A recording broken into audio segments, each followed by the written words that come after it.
So since we have moved into a smaller space, we lost a bedroom, which means the kids had to move in together. So at our old place, Cruz had his own room and Winnie Fox had her nursery, but now they share a room. So I got rid of a bunch of toys, got rid of a bunch of clothes actually, clothes that were too big for Winnie Fox, I simply put in storage, and I'm waiting until they're big enough to bring them out, right?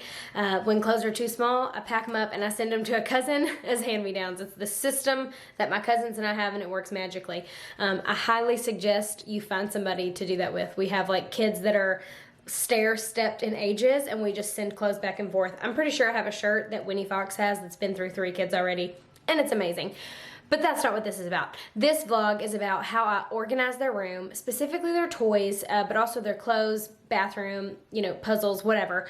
And then how I keep it that way. Just a couple tips and tricks on keeping a child's room organized, especially at this young age, right? They're almost 10 months and 4 years old, and they like to play. Winnie Fox likes to just dump things out. Cruz likes to throw stuff around. But I will show you what I do and how I keep things organized.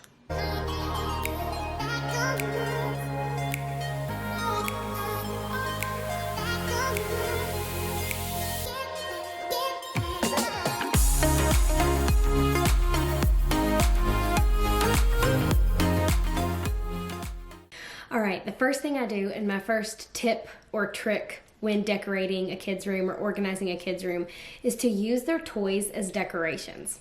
You don't need the fancy plaques or signs or whatever, like all the Hobby Lobby things, right? Don't get me wrong, I love me some good Hobby Lobby finds, and there are places for those things.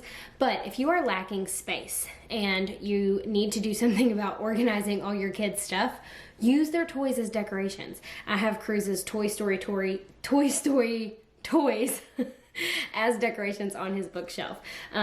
So that's my number one tip that you can do, is use toys as decorations. Plus, you don't have to worry about kids messing it up, right? You don't have to be like, oh, don't touch that decoration in your room. You're 4, you can't play with the decoration.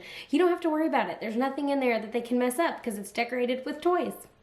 Okay, my second tip and trick is, if you do have something that you don't want your kids to be able to get to without you, right? For example, puzzles with little pieces. Cruz and Winnie Fox sharing a room. Cruz is okay with puzzles. He's not gonna eat little pieces. Winnie Fox definitely will. So my second tip is, things that you don't want your kids to be able to get to, put up higher. So Cruz's puzzles are actually on the top shelf of his bookshelf. So he can't even get to them without asking me for help, and he knows that. Winnie Fox definitely can't get to them. So that would be my second tip. Put it where your kids can't get to it, so you don't have to come in one day and like a million puzzle pieces be all over the floor, right? Have them somewhere where the kids cannot get to them.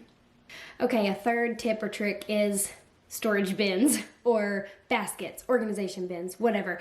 Yes, you can probably go overboard with some of those things, but they help hold tinier objects, right? Smaller objects. So for example, I have all of Winnie Fox's bows in this little basket. It's a cute little basket someone got me for her baby shower, and I just put all her bows in it.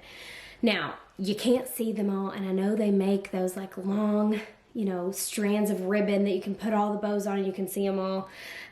That just wasn't for me. So, but I have a cute little basket for her bows, which again is used as decoration on the bookshelf. So if you have a cute basket, a cute bin, this is a little tin bowl that looks really cute. It has all of Cruz's Polaroid stuff in it. He loves his Polaroid camera. It's got all the gadgets, the stickers, and all the stuff that goes with the Polaroid, but it's all in this cute little tin, and it is used as decoration.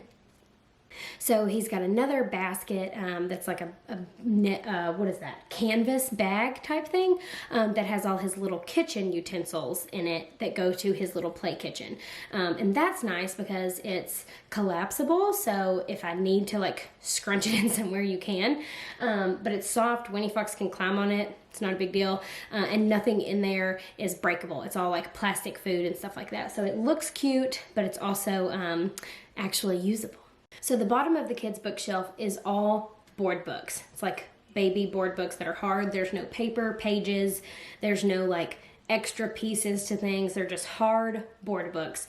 That way, if Winnie Fox grabs one off, she can't tear it up. If Cruz decides to stack them up and build a tower, one of his favorite things to do right now, he's not going to mess them up. Every book that's reachable by my children is hardboard books that they cannot tear up. So that's another tip. Anything that is within an arm's reach of them, make sure it's something that they're not going to tear up. All right, so moving on to the closet. I like to order clothes by color usually. So with Cruz, he's only in one size clothes, right? So his clothes are organized by color. And that's because at school they'll have like a blue day or whatever, right? Like for me, it's just easier to find the items that I'm looking for when it's organized by color. But also I'm starting to let him pick his own clothes and it's easier for him to find things when they're organized by color. So Cruz's things are organized by color in the top of the closet. Winnie Fox, on the other hand, is going through clothes very quickly, sizes at the age that she is. So hers are actually organized by size. So she is almost 10 months old. However, some brands, she's got stuff that's like 9-month, and then some things she's wearing a year, 12-month size clothes. So hers are organized by size. And I know some people like would just cringe that they're organized differently, but that's just how it works for me. So those are 2 suggestions: organized by size or color or even season. But some type of organization that works for you in their clothes makes sense, other than just like throwing everything in there, right? Like have some type of system: size, color, season, whatever. That would be my other tip, is organize your clothes by some sort of system. And so same with Winnie Fox's drawers. Her little onesies, I don't hang up. They go in a drawer and they're organized by size, as well as all of her bottoms, her pants and bloomers and everything, all organized by size for her. Now, my kids do have quite a few toys in the closet because they wouldn't all fit in the room. And I'm a really big fan of the cube organizer shelves. I love them. I have one in the closet. They all have labels on them. That's another tip. Get you a label maker. I'll link mine down below. Greatest thing I ever did. Love it, love it, love it. But I have a couple of drawers on the floor, like plastic drawers that have Cruz's smaller toys in them so they can be out of the way of Winnie Fox. She can't open drawers yet. So Cruz knows exactly where they are, knows where his toys go and where to find them. And then on the cube shelf, again, decorated with toys, and then some of the loose items like Legos or farm animals, they go in a drawer. And also there's a small drawer that just has Winnie Fox's toys in them. So they're just for her, and I like it in that little bin because I can take it out and put it in the middle of the living room floor. Like if I'm cooking, I can just take her little drawer, pop it in the middle of the living room floor, and she can play with her toys. It's easy cleanup, put it back in its spot. So utilize your storage space too. The top of the kids' closet is full of extra blankets, like extra hats, backpacks. I'm trying to think. I think there's like extra diapers up there, a training potty that Cruz is out of, but I will need for Winnie Fox. Like utilize the top of the closet with things you don't get to on a daily basis, but you need to keep, right? So that's what I've done with the top of their closet. All right, let's talk bathroom for children, for 2 teeny tiny children, right? A 4-year-old can be very messy in the bathroom. One of the best things that I have in the bathroom is actually a gift from a friend of mine. It's this little organizer. It's like a PJ Masks cat boy organizer for a toothbrush, toothpaste, and a little cup.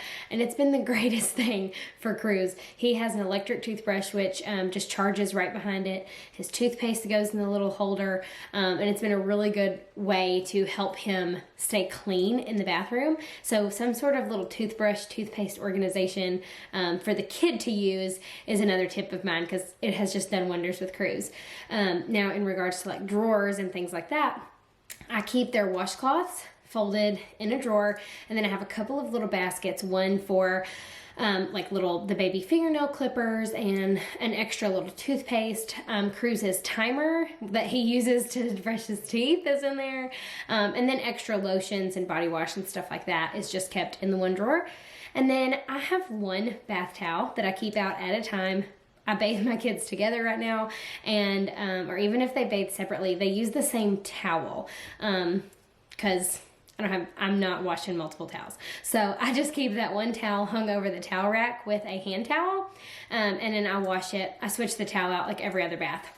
So that's another tip. Like, I don't let the kids get a bunch of towels out, right? I just have the one towel. They share the towel after the bath, and I'll use it 1 or 2 times and then wash it. But that's it for bathroom organization. Just very simple. Again, with the basket organizations in the drawer, it really helps keep the smaller items in the same place where they're supposed to be.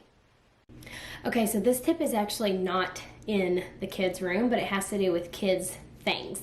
I keep all of Cruz's art supplies in our kitchen / living room. It's one big room in a little drawer organizer, because it's things I don't want him to get out unless they're supervised, like scissors, glue, stickers for the most part, paint, Play-Doh, things like that. His arts and crafts, I don't want him to be able to get to that unless I can see him. So that stays in our kitchen and living room area next to his little table that he eats at.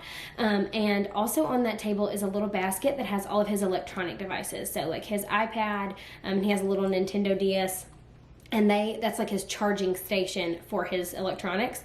And that's also because I don't really want him on those unsupervised.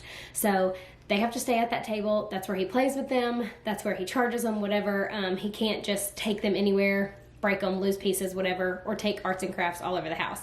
So that's another tip, is electronics and art supplies go somewhere where they will be supervised when they're used.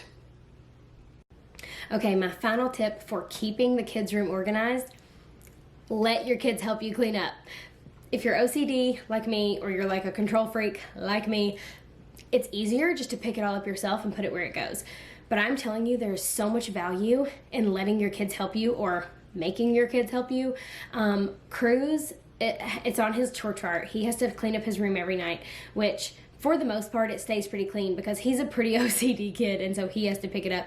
But even Winnie Fox, who is almost 10 months old, I'm trying to already teach her, like, put it in the box, put it in the box. And I think there's probably a line to everything, right? Ooh, you could probably go overboard with that. But I think there's so much value in letting your kids help you clean up.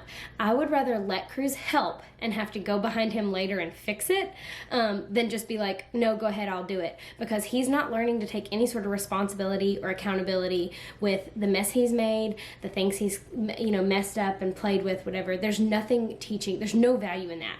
So when he is forced, I use that word very loosely, to clean up the things he's played with, he's learning to take responsibility for his actions. He's taking accountability to take care of his toys if he wants to keep them, right? So I think that's my biggest tip, is let your kids help you, or make your kids help you. It's one of the reasons I make toys decorations. He knows exactly what shelf they go on. The label maker is great for that reason. He can see, he can't really read yet, but I show him, like, look, this is action figures. This is where your action figures go. And he loves it. He finds joy in it, I think. He actually enjoys cleaning. I don't think Winnie Fox will. She really enjoys throwing stuff around. But that would be my biggest tip, is let your kids help you clean up. So those are my tips and tricks for keeping a kid's room organized. I hope you found it valuable in some sort of way. I'm going to do a kitchen and pantry organization video because I really, really love organization, especially in the kitchen. So I'm going to do a clean, declutter, and organize with me in the kitchen. So stay tuned for that. So be sure to subscribe so you don't miss any of those organization videos. And if you have any other tips or tricks for your kids' room organization, comment down below, because I'm always looking for other things to incorporate into my kids' cleaning routine and into my own cleaning and organization routine. So thanks for watching, everybody, and don't forget to subscribe.